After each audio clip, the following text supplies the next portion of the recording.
ปุ่นพรสายมีและน้องอ่อนน้อยอำเคยยานก็ผู้ตื่นเตไลกว่าก็เป็นปุ่นพรใจแล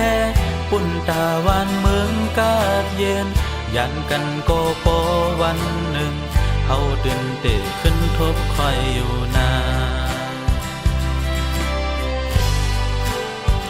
ตาอันดองตามฮักน้องมีไว้ต่อใจป้องเจออยู่ก็กบเมืองเฮาทุกขันเจอ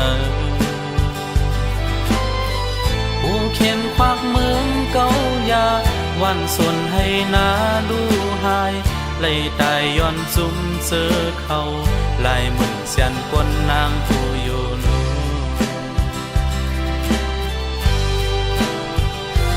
ใจอำหากนางแลปล่อยมือมาน้องมือนาผู้ใจหักเคอ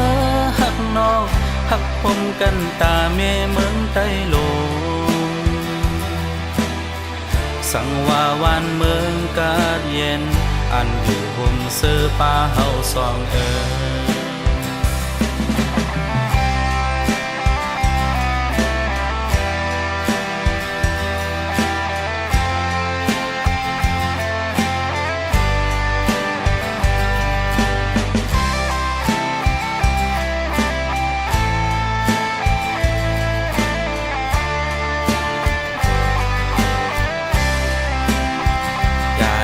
ขี้เงา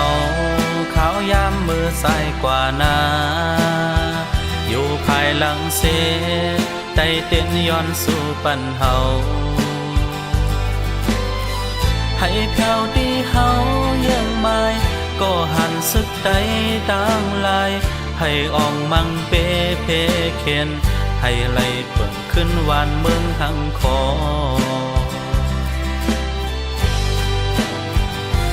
ใจอำหากนางแลปล่อยมือมาน้องมือนาผู้ใจหักเคอหักนอกหักผมกันตาเมเมืองไต้ลงสั่งว่าวันเมืองกาดเย็นได้อยู่ห่มเสื้อป้าเฮาสองก็เปลี่ยนปุ่นพรเฮาแลอันตึกไล่เศร้ากาดเย็น